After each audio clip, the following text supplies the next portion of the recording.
apaixonados, que haja riso aos desesperados, que todo choro vire adoração, cantando juntos por uma nação.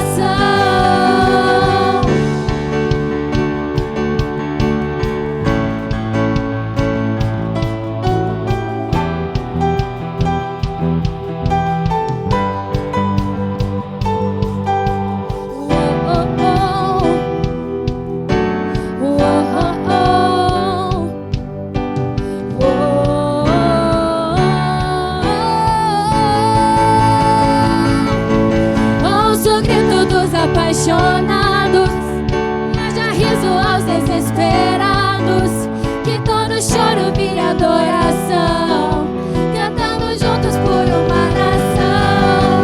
Ouça o grito dos apaixonados, que haja riso aos desesperados, que todo choro vire adoração, cantando juntos por uma nação.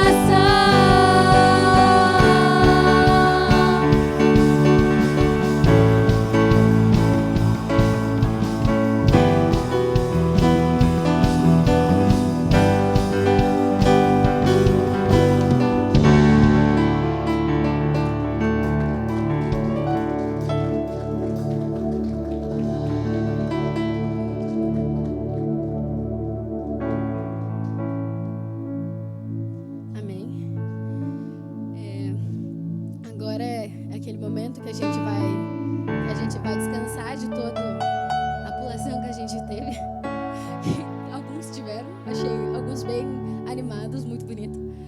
E agora é aquele momento que a gente vai abaixar a cabeça e louvar mesmo, sabe? Entregar o coração para Deus e ficar no seu íntimo, assim. Tipo, você vai conversar com Deus, falar sobre a sua semana, falar sobre os seus sonhos, sobre as suas expectativas. Então, tirem esse momento para vocês e Deus pode fazer a diferença, seja num culto, seja no mês. Então, é só vocês crerem e entregarem tudo para Ele.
Segredos, não importa o preço, eu me lanço inteiro. Sei que nos teus braços existe um espaço para mim.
existe um espaço para mim.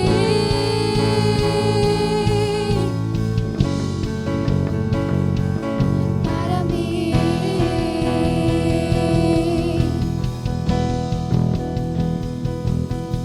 Então liberta-me de mim, até que não haja mais espaço. Quando estou em tua presença, o meu viver é transformado. Então liberta-me de mim, eu quero ser a tua casa. Mas quando estou em tua presença, o meu viver é transformado.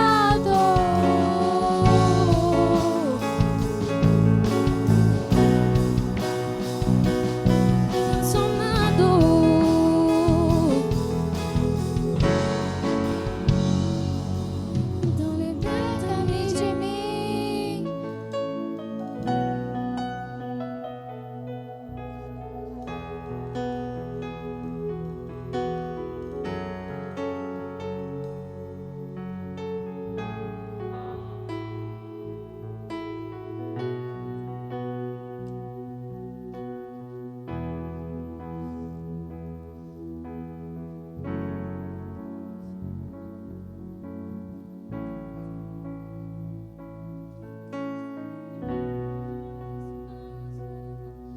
Quando estou em tua presença, o meu viver é transformado. Liberta-me de mim. A verdade é que, de alguma forma ou outra, todos nós temos algo dentro de nós que nós queremos nos libertar. Às vezes é uma tristeza, às vezes é uma raiva, é um sentimento, é uma mágoa. Eu não sei exatamente o que é.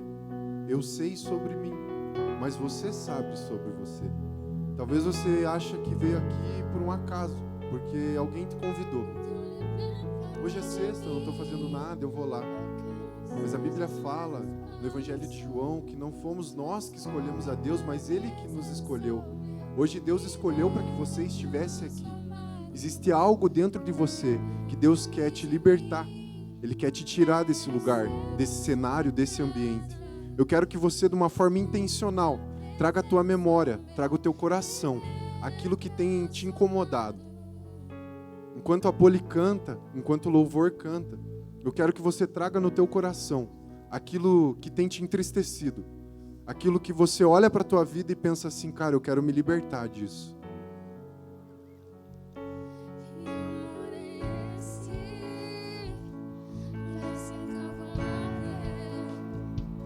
Não tem interesse, não quer nada em troca. A vontade é boa, perfeita e agradável para mim.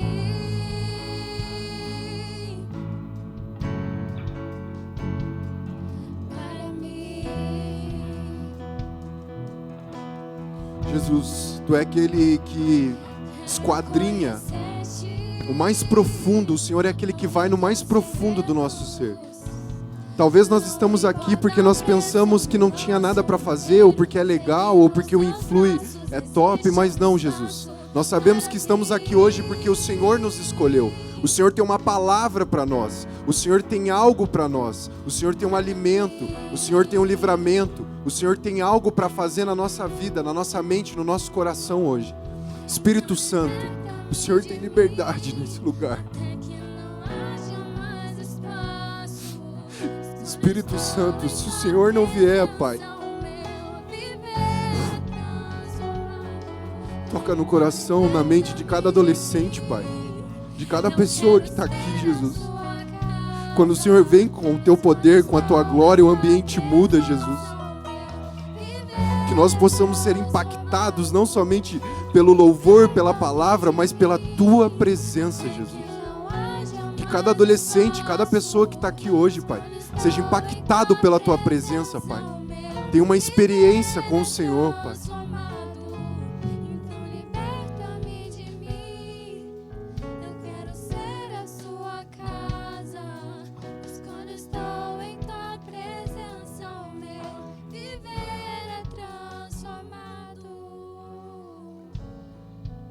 Amém.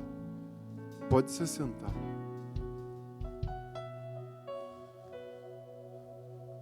Eu não sei se você consegue perceber, mas quando Jesus está no lugar, o ambiente muda. Talvez você nunca tenha tido uma experiência com Jesus. Talvez você não saiba porque você não teve a consciência ainda. Mas eu quero te dizer que hoje você vai ter uma experiência com Jesus. Quantos estavam aqui semana passada? Ergue a mão. A maioria de vocês sabem, então, sobre o que a gente falou. E a gente vai dar sequência, a gente vai dar continuidade àquilo que a gente falou. Só para quem não estava, vou resumir de uma forma bem rápida.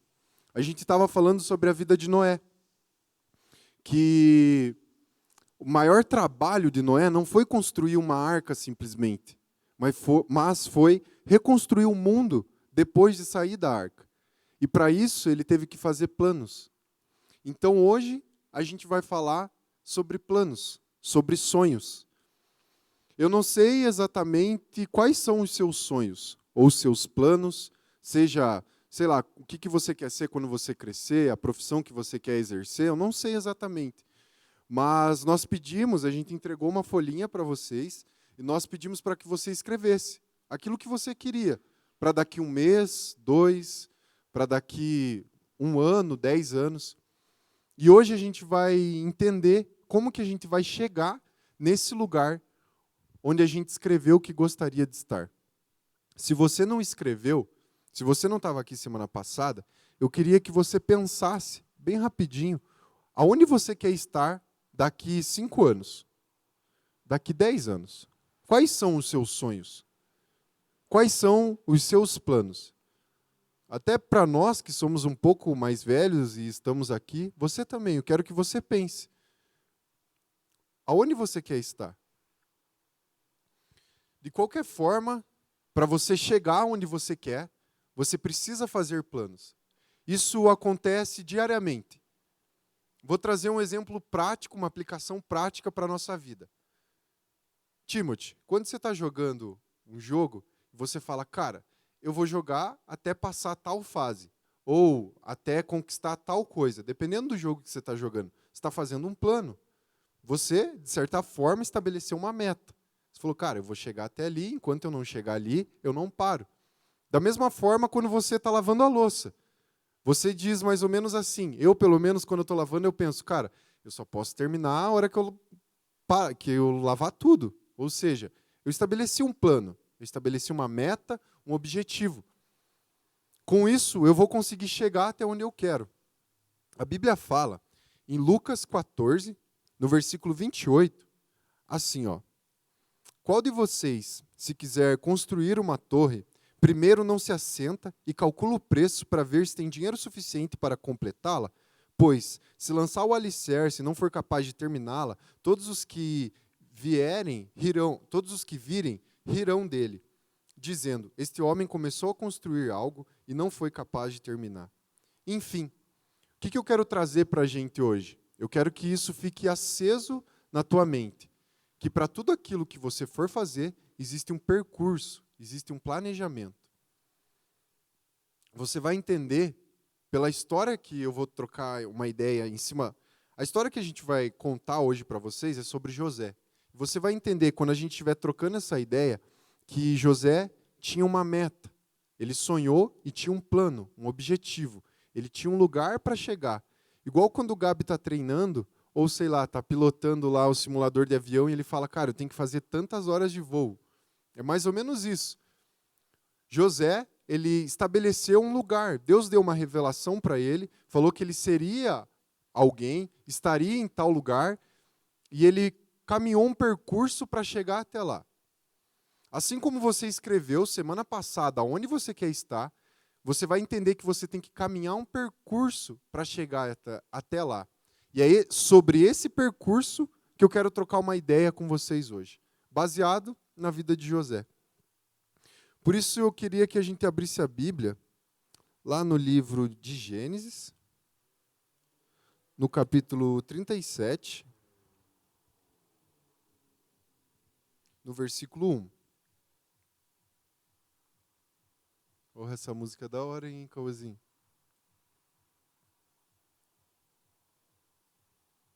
Então, assim, Não sei se todo mundo conhece a história de José, mas a gente vai pegar alguns pontos, igual a gente fez semana passada, e a gente fez isso com Noé. Hoje a gente vai fazer com José, e a gente vai pegar alguns pontos da história dele, que a gente vai conseguir conhecer e entender bem quem foi José, o que aconteceu com ele, e quais são os pontos da vida dele que a gente consegue se identificar.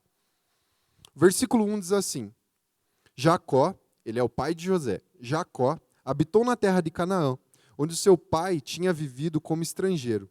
Esta é a história da família de Jacó. Olha só que interessante isso. Vamos fazer uma pausa. A Bíblia fala, essa é a história da família de Jacó. Daí a parte seguinte do versículo 2 diz assim: quando José tinha 17 anos, você já pensou alguém contar uma história sobre a tua família e começar sobre a tua história? Antigamente, tinha um princípio que o filho mais velho era o primogênito, ele era o mais respeitado entre os irmãos, mas com José foi diferente. O que eu estou querendo dizer? Estou querendo dizer que Deus quer começar uma história com você, onde você é a principal pessoa relevante nessa história. Vou tornar bem claro, Deus quer usar você de uma forma onde você é relevante, onde você não é simplesmente uma pessoa esquecida, onde você não é mais um, onde você não é só você e mais teus 3 irmãos, ou você que mora com mais alguém, teu avô, teu tio, tua tia, teus primos, você não é mais um. Deus quer começar uma história em você, onde você é o protagonista, onde você é a pessoa principal. Olha só, quando José tinha 17 anos, pastoreava os rebanhos com seus irmãos, ajudava os filhos de Bila e os filhos de Zilpa, mulheres do seu pai, e contava a má fama deles. Cara, a primeira coisa que eu aprendo aqui com José, tá todo mundo aqui? Tá fazendo sentido para vocês? Vocês estão entendendo? Faz um beleza. Se não tiver, faz assim que eu tento explicar melhor. Mas a primeira coisa que eu aprendo nesses 2 versículos, José era um cara prestativo. Ele tinha só 17 anos. Quem aqui tem 17 anos? Davizinho, Vitória, Poli. Tá. Essa história ela serve para nós. Por quê? José ele tinha só 17 anos e a Bíblia fala que ele estava apacentando as ovelhas do pai dele. Ou seja, ele estava ativo. Ele estava trabalhando. Talvez você olhe para mim e fale, Hard, eu tenho 12, eu tenho 11, eu tenho 10, eu tenho 15. Eu não estou ainda na idade de trabalhar. Cara, ok, mas eu não estou falando de um trabalho simplesmente no âmbito profissional. Estou falando que José ele era prestativo para o pai dele. Ele era alguém que não ficava o dia inteiro sem fazer nada. Tipo, rolando o feed do TikTok, rolando o feed do Face, do Instagram. Ele era alguém prestativo para o seu pai. Ele ajudava o pai dele a pastorear ovelhas. Isso pode ser aplicado na nossa vida quando teu pai ou tua mãe pedem para você fazer algo. Sabe, Natan, quando a gente jogou bola o dia inteiro e a gente está cansado e não aguenta mais fazer nada, aí você chega em casa e tua mãe fala, cara, sei lá, arruma a mesa da janta ou do café. Sabe quando os nossos pais pedem algo para nós e nós não fazemos? Cara, isso é algo que vai contra pessoas que Deus usa no sentido de tornar elas relevantes. Por quê, Hard? O que tem a ver? Deus ele nunca vai dar uma missão ou ele vai fazer algo por alguém no sentido de usar aquela pessoa de uma forma relevante se ela estiver parada, se ela estiver sem fazer nada. Por isso, assim como José ele era prestativo, ele estava trabalhando, ele estava ajudando o seu pai, da mesma forma, eu e você, nós temos que ser prestativos. Seja no trabalho, seja no colégio, seja em casa, seja para os nossos pais. Isso é um princípio que faz com que Deus confie em nós obras maiores ou responsabilidades maiores. Calma que vai ficar bem claro isso. Olha o versículo 6. Depois que José começou a ajudar o pai dele, e ele começou a se destacar entre os irmãos dele, ele teve um sonho. Deus deu uma revelação para ele sobre aquilo que ele seria. ou aquilo que ele se tornaria. Às vezes você não sabe muito bem o que você vai fazer quando você crescer. Tem pessoas que descobrem muito cedo. Tem pessoas que descobrem mais tarde. Isso não vem ao ponto, isso não é regra. Mas, entendendo que quando a gente é prestativo, quando a gente é dinâmico, quando a gente está em movimento, quando a gente está sendo prestativo para os nossos pais ou para qualquer outra coisa, Deus ele se revela a nós e dá uma missão. Olha o que acontece com José no versículo 6. Logo depois que ele é prestativo para o pai dele. Ouçam o sonho que eu tive. E ele contou para os irmãos dele. Olha o versículo 7. Estávamos amarrando os feixes de trigo no campo, quando o meu feixe se levantou e ficou em pé. E os seus feixes se ajuntaram ao redor do meu e se curvaram diante dele. Cara, José, com 17 anos, ele teve um sonho onde ele, o mais novo, o mais desprezado, o mais fraco, seria líder, seria o governador da sua família. Quem tem irmão mais velho aí? Levanta a mão bem alta. Teu irmão mais velho deixa você mandar nele? Fala aí, sim ou não? Não? Oi, gente, vocês estão sim ou não? Mais alto, sim ou não? Exatamente. O que acontece? José, ele teve um sonho que ele falou que ele mandaria nos irmãos mais velhos dele.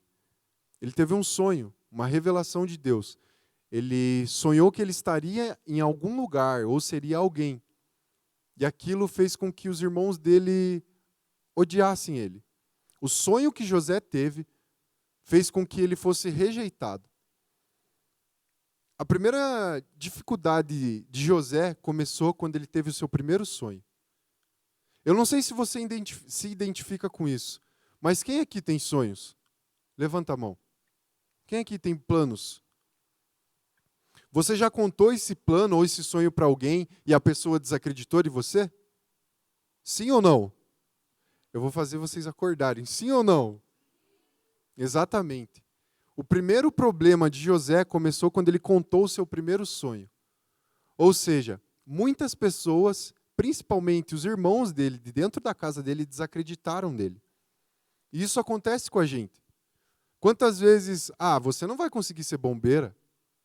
Você não vai conseguir ser jogador de futebol? O quê? Piloto? Pastor? Você não vai conseguir. É mais ou menos isso que aconteceu com José. Quando ele contou o sonho que ele teve para os irmãos, eles desacreditaram, ridicularizaram ele, maltrataram ele. E a gente vai ver isso mais para frente. Mas essa história de José serve para mim e para você. Porque quando ele era novo, ainda muito cedo, ele sonhou com algo e ele foi desprezado por isso. Se você já está sendo desprezado por algo que você sonha ou planeja, no sentido assim, você trocar ideia com os teus amigos e você falar que você quer ser algo, quer conquistar algo, e o cara olha para você e fala, nunca, você nunca vai conseguir isso, você nunca vai chegar lá. As pessoas têm esse costume. Aconteceu com José, aconteceu comigo, vai acontecer com você, se não aconteceu ainda. Isso é normal.